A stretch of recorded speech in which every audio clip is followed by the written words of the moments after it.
Hi, everybody. Thank you very much, Barry. What Barry didn't say is that I was a bit of a measurement skeptic until quite recently. Not because I didn't believe in the value of measurement, but because we were really struggling to get our heads around how we could take all of the data that we've been hearing so much about today and make sense of it. So we were using a whole mishmash, a mixed bag of measures. As most big organizations or any average-sized organization, we did a lot of media monitoring, so we knew what coverage we were getting, but what we didn't know was how to measure what the impact of that was and what the value to the organization was. And I will confess that until a couple of years ago, we were using AVEs because they were a quick shorthand way for the business to understand something about the value of PR. But we knew that they were discredited and that they weren't really a very good measure.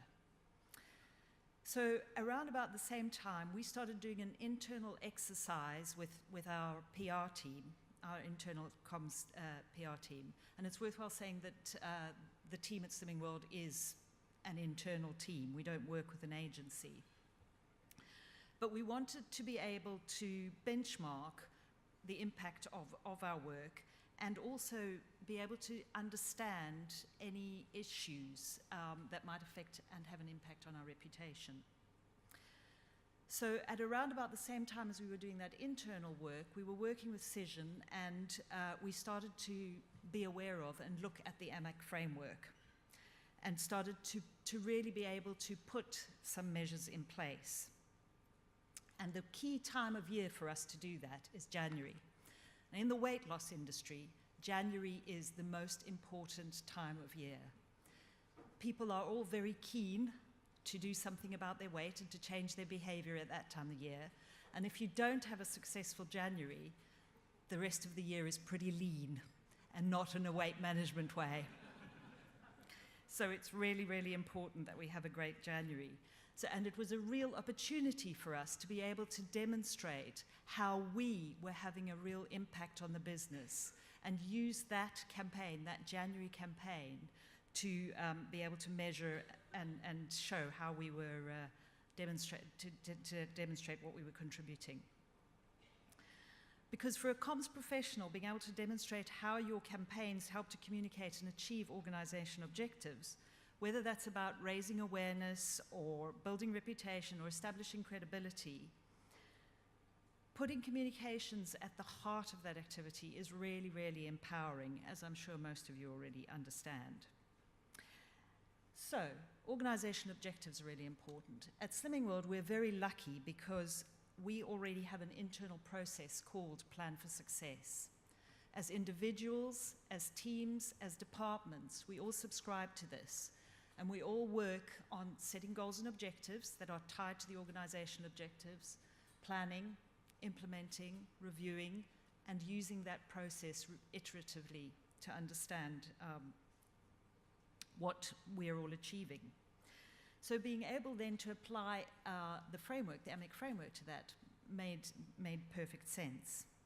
What that also does, being able to demonstrate that by aligning our organizational objectives with our communications activity, whether for ongoing activity or major campaign like our New Year campaign, really is crucially gets buy-in from senior management. And it establishes trust in us, so we become trusted advisors, which means that we then are able to have the opportunity to try new ideas and to be innovative and to test those innovations. So we were very excited last year, having put together our campaign, to actually win 2 awards with Cision. So we won a gold award for Best Use of Measurement Framework and a silver award for Best Use of Measurement Framework in a Consumer Campaign. What I'm going to very quickly run through is a bit of the case study around that and how we've built on that going forward into 2018. So we had 3 key objectives in 2017: to increase awareness of Slimming World and positive reputation of the brand, to increase consideration of Slimming World by people who wanted to lose weight, and to increase engagement either by driving visits to our website or by increasing membership to our groups or online program. Before we started that, Cision analysed the coverage that we'd achieved prior, during and after the campaign and focused on quality as well as quantity of content. And that included classic measures like volume and sentiment, campaign message delivery and impact measures, and as well as understanding key audiences. We also ran a benchmarking survey. So 6 weeks prior to the campaign, we asked 5 questions, and then 6 weeks after the campaign had run in January, we asked the same questions. And as you can see, we're able to see that we had a positive impact on all of the 5 scores that we asked. I'll very quickly run through with you some of the outputs. So we launched in January at the end of December actually, what we called our Dream Weight campaign, which was based on a piece of research from our in-house science team that showed when you set an ambitious target at the start of your weight loss journey, you're much more likely to be motivated and committed to stick with your goal. The finding went against conventional health expert advice, which was that you should start with a realistic goal. And we all know that a little bit of controversy has a great way of creating news. So that gave us the foundations for a really strong news story for January. And as part of that, for our, to illustrate that, we used our Slimming World Woman of the Year, Holly Barrett. For those of you in an international audience, a 17 stone 11 pounds was 250 pounds or 113 kilograms. And she went on to lose 8 stone 6 pounds, which is around 120 pounds or 54, so around about half of her weight. And she said that when she was at her heaviest, her confidence was really low. She felt like her weight was holding her back in every aspect of her life, especially when it came to doing things with her children. So that's another element of our January campaign, so inspiring people to be able to do the same thing. And then we had a range of activity that where we placed eating plans and recipes in national media, and throughout the month of January had a series of well-planned editorials and promotional partnerships with national magazines. I'm not going to run through all of the detail of this. It is on the AMEC website as a case study, but I will leave you with some impact measures. So we were able to show the value of all of our comms and PR activity in driving traffic to the website, as well as accounting for more than 50% of new members joining as a result. And that over the course of that January, total membership increased by 17%, which we could directly attribute to our activity. So from that 2017 campaign, we knew that we could precisely demonstrate the direct value of some of our campaign activity, and we knew that we'd made a significant contribution to recruiting new members to our weight loss program, so we weren't going to have a lean year. However, there were still things that weren't very clear. For example, we couldn't be certain that we'd increased consideration of Slimming World from people who wouldn't have considered us before. So a lot of the people that we were recruiting, we suspected had already had some contact with the organization. We couldn't really be clear on how we were performing against our key competitors in the market. And so we took those learnings and benchmarks and used them to develop our campaign for 2018, again working with Cision. And we've entered that for an award, so wish us luck tomorrow. So we updated those objectives. We set out to increase the quality and quantity of media exposure and ensure consistency across multiple channels. And there were a whole lot of sub-objectives in that, if you like. So we wanted to increase the amount of proactively generated coverage, to improve message delivery, improve media sentiment, etc. To improve consumer perceptions of Slimming World. So we wanted to increase awareness, and we knew that we'd achieved 85% of awareness in the year before, so we wanted to increase that. We wanted to improve our reputation. We knew that 73% of people in the previous year said that we had a positive reputation, so we wanted to be able to measure how we had improved that. And we wanted to increase the association that people had between Slimming World and being able to achieve your ideal weight. and we wanted to increase that from 68% of people. And then finally, we wanted to increase the measure that we'd already done really well on in driving engagement and membership.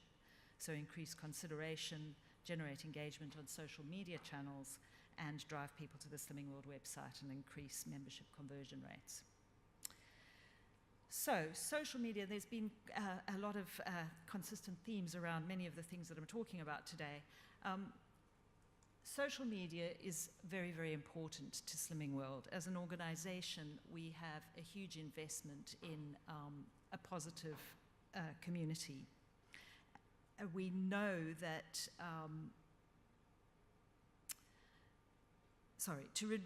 to redress the balance, Slimming World used Sessions UK pulse data to identify target media lists aimed at each audience. That resulted in an extended media strategy moving beyond an emphasis on national, online and print media to social as well. So our campaign used sector-based media analysis with member research and social media analysis to develop a proposition. And what we saw was that amongst our members, there was a significant concern around negative body image and its link to physical and emotional well-being. And we used that, so we used that concern, that fear, to turn a negative into a positive, and built our New Year campaign around the concept of being the best your best possible self. And that involved having a more holistic approach to well-being and highlighting the links between sustained weight loss and improved self-esteem. So we launched a social and mainstream media campaign, which included advice from Dr. Linda Papadopoulos, who described how social media platforms could be used positively to support and build confidence, self-confidence and self-esteem. And people were encouraged to share their experiences using hashtag #BeSnapHappy and Be Inspired. And that campaign has continued to resonate through the course of the year. The key thing, though, is that we used the framework from the previous year to reflect these new objectives and strategy and to benchmark the new campaign. So as well as having benchmarks against which to target our increases and where there were messaging opportunities for Slimming World, that allowed us to benchmark our share of voice. And we integrated social media for the first time. So in the previous year, we hadn't looked at social media. This year, we did incorporate it. So we used a series of analytics using Hootsuite and native channel analytics from the social media channels.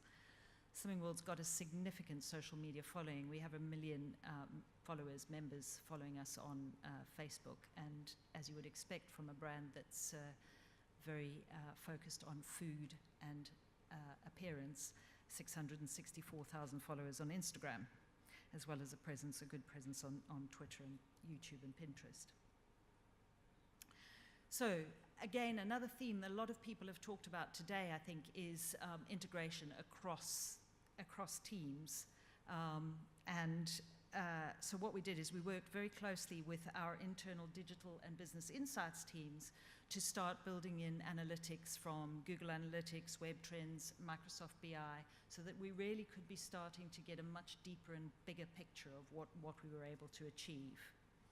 And that gave us a real improved understanding of our activity and impact on reputation. I'm going to run very quickly through some of the outcomes that we discovered. So, we'd set ourselves an ambition of getting 440 articles. We got 664 pieces of coverage, which was a 30% increase. We found a broad range of media activity resulting in 50% increase in proactively generated coverage. The strategy drove more regional and consumer media, so that was a big increase. We saw an uplift in that, 77% increase in coverage in regional media and a 41% in consumer. And in terms of audiences, we found in the previous year that we'd actually been very good at targeting men, and whilst men obviously do struggle with their weight and they are a key target audience for us, we are very much a female brand. So our reach to women in the 16 to 29 age group increased from 47 to 50%, and in the 30 to 44 from 46 to 49%. we found that we had significant improvements in terms of articles that were favorable. That went up 9%. We found that our share of voice increased by 9%. And the message delivery went up significantly from 60 to 79%. So in terms of reputation, we also found that 78% of people who had read coverage about Slimming World, 77% found it positive. Reputation went up from 74 to 79%, and that was an 18% increase from 2 years previously. Sorry, I'm going to, I mean, you can all read the screen, so I'm just going to whiz through this very quickly. The key thing that I wanted to get to was to talk to you a little bit about reputation. So, in an ever-changing and evolving media and business world, we're not resting there. Reputation is very, very important to Slimming World. One of the 5 questions that we ask is this question: where do you place the reputation of Slimming World? Obviously, that alone doesn't tell us, but it does give us a very early warning system. And the reason that I wanted to talk to you about this slide is because in the April following 2017 and 2018, in the period immediately following those Januaries, we had 2 stories, both years, that challenged our brand in terms of trademarks and some legal issues, and got a significant amount of media coverage and a lot of social media comment from so that being able to monitor that, have that question and that survey immediately in that period as a quarterly thing, was able to give us a really good early warning system to be able to understand what we needed to do as a comms team to address and to see whether we had, whether that had any impact on our reputation. As we can see from that, it didn't have a significant impact on the reputation. In fact, our reputation this year went slightly up, other than for the slightly, I think the reputation of the brand is slightly negative, but the significantly negative has gone down. So it's just a really sort of good alert system, I think. So what are we doing moving forward? It's early days. As a PR team, we are, as I say, I was a skeptic. The rest of my team are even more skeptical and were even more worried about how to implement measurement. They are now all evangelical about it and love it. And I think that our next stage now is to work across the paid, earned, shared and owned parts of the business to make sure that everybody else buys into that, because it has given us a good standing within the organization. We are trusted, we are respected, and the real power of that, as a brand, what we do is we want people to feel great about themselves. We want to help those who struggle with their weight and carry a double burden of low self-confidence and self-esteem to lead healthier and happier lives. Being clear about that, the organizational objective informs all of our comms activity, and it helps us to really clearly identify our audiences and key influencers. But by implementing the robust evaluation as a PR and comms team, what that really means is that the team feels valued and respected within the business. So that makes them feel more motivated and committed and satisfied, and therefore much more passionate. So if we can take that across the whole business and organization and the whole organization and influence the remainder of the paid, earned, shared and owned teams, then I think that we can create a really powerful, impactful and strong brand valuation. So, thank you very much. I know that you're all very keen to go and have a drink, as am I. Don't send them away. That was great. Please, thank you.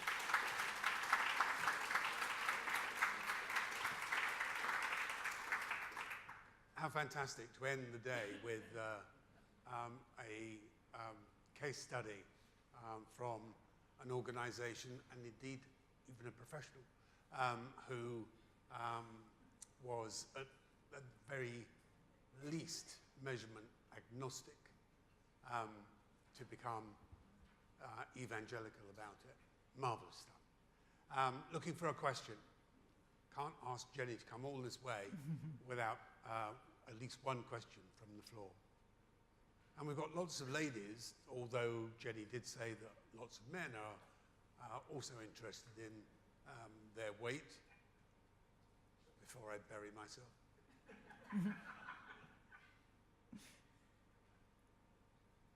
They really want to go and have a drink. There's a question. Yes, good. Hello, Paul. Jenny. It's Hi. Paul from Cision. So, yes, you know me because we work together.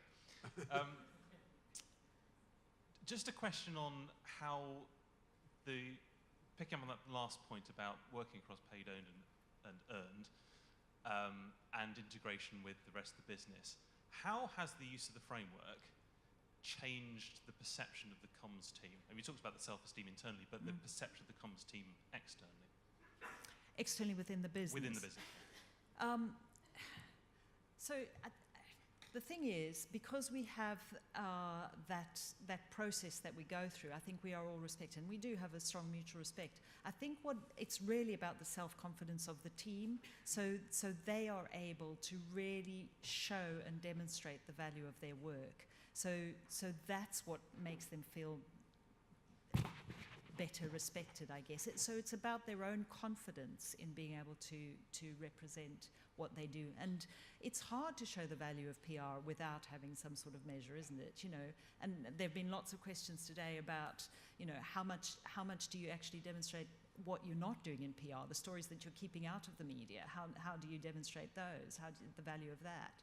So yeah, I think it's about the confidence of the team and a bit of other people wanting to be able to do that as well and to show that and the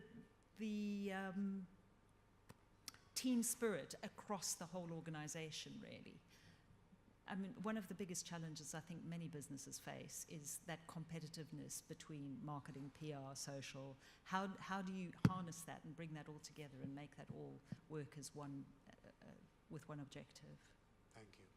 And look at that. That's the latest sketch note of the day. That's so cool. I love that. Well done, Linda. Thank you very much, Jenny.